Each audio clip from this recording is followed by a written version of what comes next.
Hello everyone and welcome back to my channel, and today we're doing my February wrap up. Number one, ignore the uneven eye makeup. I may have rubbed my eye. I forgot that I had the eye makeup on. It was itchy. I rubbed it. It's now uneven. Actually, let's be honest, it probably wasn't even to start with, but now it's even more uneven. But I don't like doing wrap ups is what I have decided, and yet I'm still doing one anyway.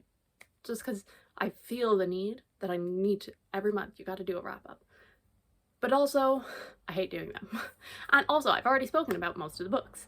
So we're gonna make it quick, gonna make it snappy. So in February, I read 3,505 pages across 11 books, so more books than January, but less pages. I listened to 74.5 hours. I'm really in an audiobook listening mood this year. I didn't reread any books. 6 were fantasy, 5 were romance, 5 were audio only, 2 were ebook, 1 was physical, and I really haven't done a lot of physical reading so far this year. And then the others were all mixed. And I read 10 adult novels, 1 YA. So let's just get right on into it. So the first one I read was A Week to Be Wicked by Tessa Dare. I gave this a 3 out of 5 stars. And so this follows, oh, I do not remember the characters' names. I read so many historical romances in a row. Also, I will leave the blog linked down below. So I tried historical romances. So this one, we follow a character and she hears that like the notorious town right is planning on proposing to her sister, and she doesn't want that. But she is a geologist and she wants to go to Scotland. So basically she's like, I will pay you my prize money if you pretend to run away to elope with me. And this was my favorite because it was so ridiculous, like in the best way. I was giggling, like the hijinks that they got themselves into. I was like, oh my god, I love this. Like, it was seriously unhinged at points, but I had such a fun time and I love that energy. But the reason it was a 3 was mostly because I did what I always do with romance books. I don't always do it. I always say that I should only ever read a romance book in one day. And I didn't. I went to bed and then I woke up and I no longer had those fuzzy feelings anymore. So, like, there wasn't necessarily anything that I really hated about the book or anything. I liked it. I mean, 3 stars is a good rating. I liked it. And next up we had Once Upon a Marquess. This one was by Courtney Milan. And this one had my favorite hero out of all of the historical romances that I read. This one, it follows a woman whose father got arrested for treason, and so her family is disgraced, and her brother is gone, and she is trying to keep her family together, and their lawyer is acting very suspiciously, and she wants basically a man, because it's historical fiction, to basically go with her to act tough. And so she recruits her brother's former best friend, who was kind of involved in getting them arrested for treason. It was a fun time. As I said, romance books never stick with me for very long, so like I already don't really remember a lot of it. Oh, I remember. So the reason kind of that annoyed me with this one was that while I liked the romantic relationship, I liked the romance plot line. I didn't like kind of like the other plot line, like the, you know, lawyer acting suspiciously, her sister is also gone missing, all of that kind of stuff. I just did not care about it, but I really liked them doing stuff together, and so because of that it was a 3 star. But like the romance itself I did really like. So then we have When the Duke Was Wicked by Lorraine Heath, and I give this 2 out of 5 stars. So the written synopsis is misleading in my opinion. Basically, we follow this young woman and she has the biggest dowry out of everyone, and she doesn't know how to trust that people are coming after her for just her dowry or whether they actually love her. And so she goes to her family friend, because that's what he is. He's not actually a childhood friend, not really, because he was married, his wife is now dead, and that's not a spoiler, it happens literally the first page, to try and teach her what to look out for. And as I said, the written synopsis says, like, it doesn't mention the dead wife or anything like that. it just kind of mentions that he has no interest in love and all of that. And then and it mentions a childhood friend. He is 9 years older than her. He constantly says at the start of the book, "You're like a little sister to me." And I'm supposed to think it's cute that they get together? No. No, she's 19, he's 28. No, like, I know a lot worse actually happened in real historical times, but that doesn't mean I have to like it. The way he spoke about his dead wife, because like, obviously he's like, I could never love again. And then he's like, she was so quiet. And like, he makes it all about me. Me. Actually tell me something about your dead wife. Did you even actually like her? And he's like, I could never choose a favorite between these two women. But then he's like, I can't even remember the main character's name, but he's like, she's so fiery and passionate and beautiful. And then he's like, and my other wife, she was quiet. You clearly have a favorite, dude. And then there was like this plot twist at the end. It went a Week to Be Wicked levels of wild, but it had none of the setup for it, so I didn't like it. So yeah, big disappointment. I did not like it. The last one was The Earl in My Bed by Stacey Reid, and this one had my favorite premise out of all of them, but the execution kind of just fell short. So this follows a married couple, and basically however many years previous, I cannot remember, she was rescuing a dog, fell into a river. He helped her. She was like love at first sight. She went home and told her father how she was like enamored with this man. And then her father proceeds to blackmail him into marrying her. And so he obviously believes that she is involved in this, and he basically ignores her for like 7 years. And so she has decided that she wants a divorce, but obviously in this time she can't ask for one. So she is going to cause a huge scandal, which will force him to divorce her, because he comes back after like a near-death experience and he's like, I've done everything wrong, I want to do things better. And then she's there and she's like, I want a divorce. And so like the premise, and like you had moments where you saw like the brilliance of that premise, like just like the humor of it, but overall there were just some things I didn't love how they were tackled. And I think there was like this jealous possessiveness that he had, which I never like when my male main characters have it. It always, which unfortunately a lot of romance seems to have main characters like that, but it doesn't work for me. I was just like, you ignored her for 7 years, you don't have the right to be angry and possessive. Like, I understood him. I did feel bad for him, because like his whole family situation, like obviously he's very protective of them, and so like I can understand him being mad, but then you can be mad but you can't be possessive of her then as well. That gave me the major ick. And her, she was okay. Yeah, she was okay, but like I can't really remember anything distinct about her. So yeah, so brilliant premise, some moments of brilliance, but overall pretty meh execution. And that's Juniper and Thorn by Ava Reid, and I gave this a 4 stars. So this book follows Marlinchen and her 2 sisters, and they are witches, and their father is bad, and so their father is cursed, and so nothing will ever be enough for him. And the 3 sisters are working to try and earn money, keep their family going, and her 2 sisters sneak out at night. And one day she goes along with them, and a dancer at the ballet captures her heart, and then her father is acting stranger and stranger, and now there's also a monster that seems to be appearing in the town. And when I tell you, this book was weird, and I liked it, and I'm surprised by it. Like, I was reading it like, what am I reading? And yet I loved it. I had such a good time. I was so pleasantly surprised by this. Like, I've heard people say that it's like, I will say, because I did go and read what the actual fairy tale is, the Juniper Tree, and like this is a retelling but also isn't. Like, it definitely takes elements of that story and like themes that are in it, like, you know, the siblings, the, you know, horrible parents, step parents, whatever. And like obviously the juniper tree is a big part of it, but the actual plots are very different. And like all the way through, from very early on, you know something's weird and not right. And like as you keep going, like you're like, is this what's happening? And then you keep going and you're like, oh, we are going there. We're going there.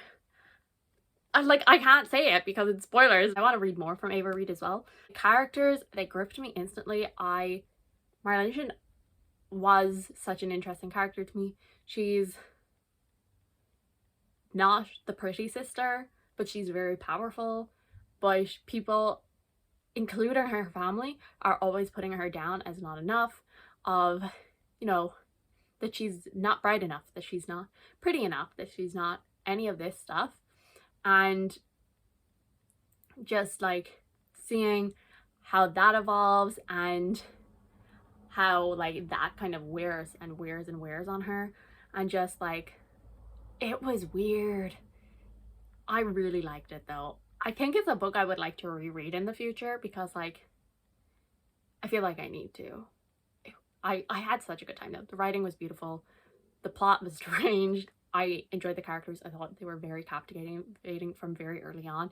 It is a bit insta-lovey, but like, aren't all fairy tales kind of insta-lovey? So like, I didn't really have a problem with that. And just like the themes and all of that we're exploring here, I really, really liked it. We move on to 72 Hours in the Reading Nook. I will once again, we'll leave that blog link down below. So I first read The Six Deaths of the Saint by Alexi Hara. This is like a 30-page short story, and we follow the Saint of War as she is telling a story, and the writing is so beautiful in here. It is told in second person. It packs a punch in such a short amount of time.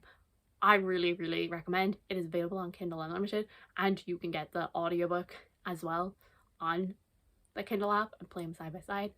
I just, like, I can't believe how in such a short amount of time you understood the characters. Like, there's only like 4, but you understood them. You understood, like, the writing was beautiful. The plot, like, there was one.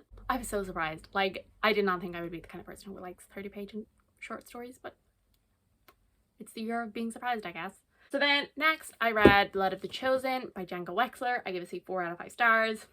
Again, it's in the vlog. So this is the sequel to Ashes of the Sun. Ashes of the Sun follow Maya and Geyer, and they are on opposite sides of a coming rebellion, basically. So when they were children, Maya was taken by the Twilight Order because she has these abilities, and Geyer has now spent his entire life fighting back against them, trying to find a way to overthrow them. These paths might begin to cross. Without going too spoilery, a pet peeve, one of my biggest reading pet peeves, is when the first book sets up for like characters being together, and then the second book starts and the characters are separate again.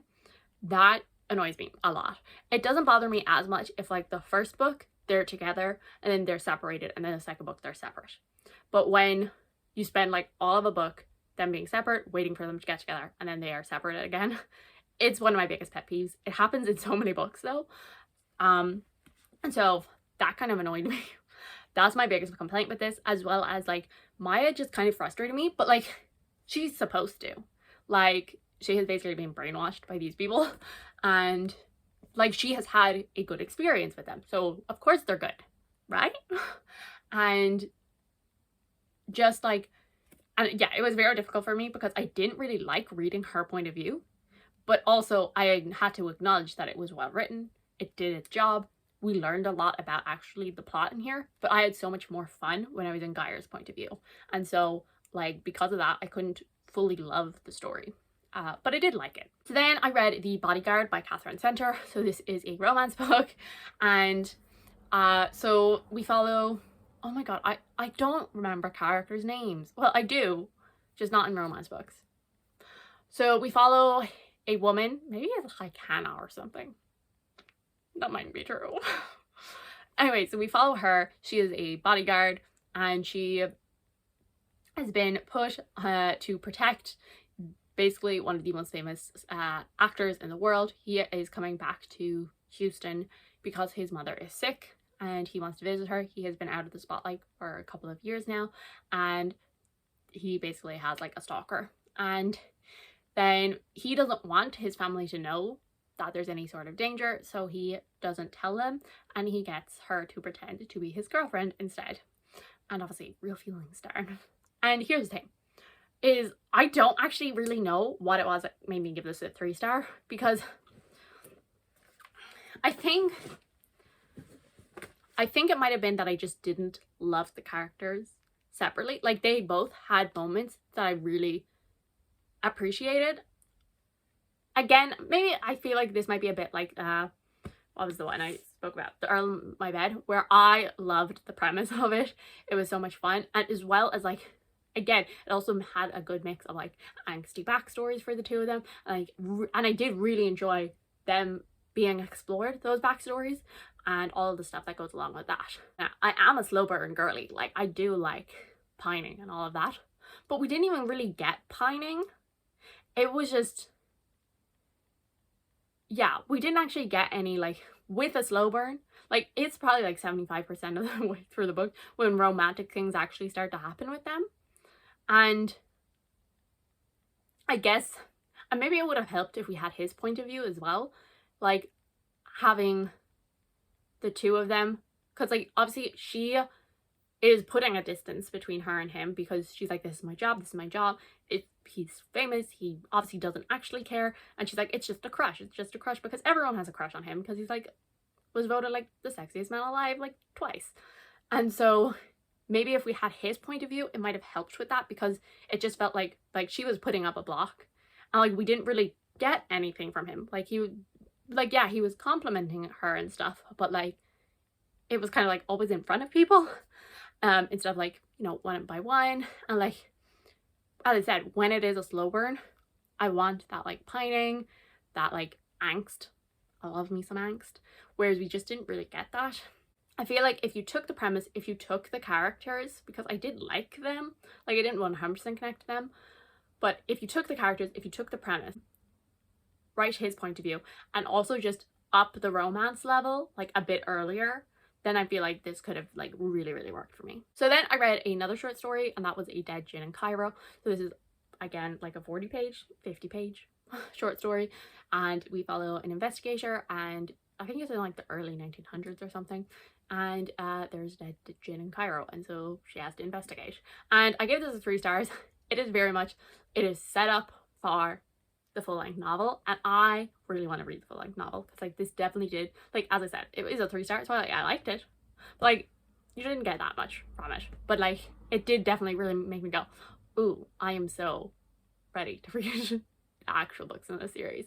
So yes, so I'm like, and yeah, so it gave me that feeling of, oh, I'm so ready to actually read the series. So yes, so hopefully I will get to it soon, but it's me, so maybe not. I read Emperor of Rune, the third and final book in Burning Blade and Silver. I didn't even say the series name when I talked about Blood of the Chosen.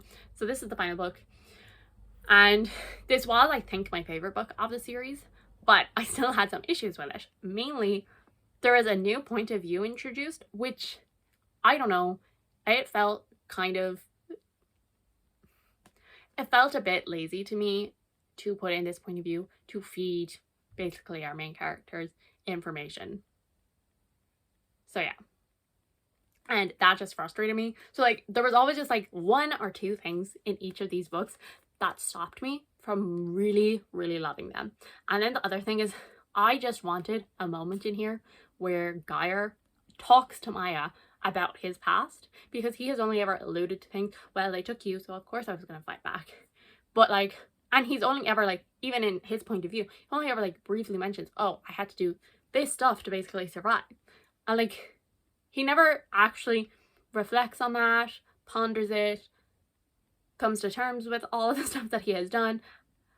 And like, I just wanted him to have a conversation with Maya about how crappy his life is, basically, because we get Maya's point of, like, we get Maya sitting down and talking to him about the Twilight Order and why she believes it's good because of all of the good that she has done. She had that conversation with him, but he never did it with her of, well, this is all of the stuff that I have seen.